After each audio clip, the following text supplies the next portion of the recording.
Yo, yo, yo, whatever, y'all. It's your boy King Shay, and we back with another banger. So, y'all, this is what we're gonna do today, right?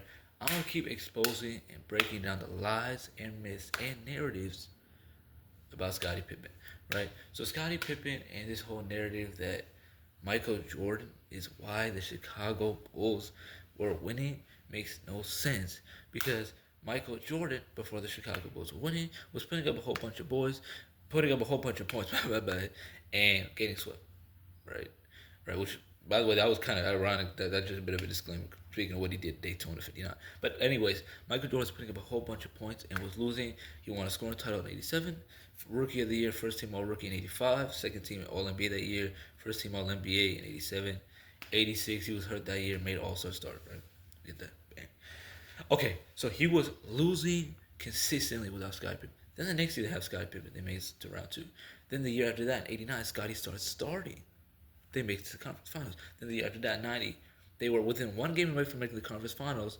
And if the quote unquote Scottie Pippen migraine didn't happen, or if Michael Jordan didn't choke in Game 7 of that 90 Eastern Conference Finals versus Detroit, they would have won the championship. So in 88, they kept continuously making progress. 88, when they got Scottie Pippen, Scottie Pippen was a bench player, but they were able to make a little progress second round. Now you have Scottie as the starter the next year in 89 with a bit of improvement. Now Scottie Pippen is helping the Bulls make the Eastern Conference Finals, but they still weren't good enough. They lost an all-time great team. Okay, we get that. 1990, Scottie Pippen was now an all-star, and so it was turning into the player that we knew who he was, especially from 91 to like 97, 98. So there you go, right? All-star game, Scottie Pippen, all defensive player. Now he wasn't all defensive player that year, but all defensive player the year after, but still an all defensive caliber player, one of the best one of the best defensive wings in the league, period, and arguably the best small forward in the league by 1990. If not him, it was James Worthy, right, or Chris Mullin. So Scottie Pippen was that guy, and they came within the game from beating Detroit, and if Jordan didn't show, they would have beat them.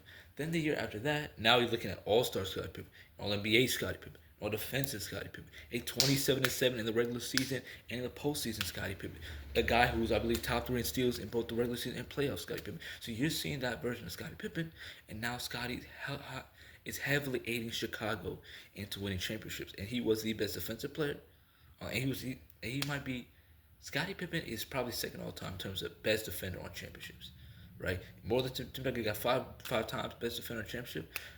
That title belongs to Scottie Pippen. At number two was six. Obviously, Bill Russell was 11. Number one, not even going to be close. That's unreplicatable success that Bill Russell had. But again, we're talking about Scottie Pippen and being number two in that defense, the goal defender and Bill, not too shabby. And not only that, because they realized that Scottie Pippen in the finals was the guy who guarded Magic. He balled the fuck out. I believe Game 5 or Game 6, he got 32. Actually outscored Michael Jordan. I believe he out rebounded Michael Jordan. I believe he had more steals than Michael Jordan. I could be wrong with that, but I know for sure he had more rebounds, more blocks than Michael Jordan. He outplayed Michael Jordan, I believe, in the closing game.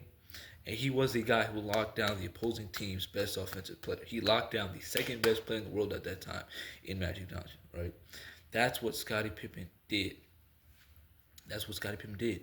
And you look at their success. They were the best offense in the league. I believe the top three defense. Next year after that, they were the best offense. I believe the best defense. Next year after that, I believe second in offense, for second in defense. So that's what they were continuing. And this was as Scottie was progressing. 92 to 96 were Scottie's best years. I would say Scottie's peak is like 93 to 95, which give or take. Y'all could argue 92, 96. But I would say that was Scottie Pippen's peak, right?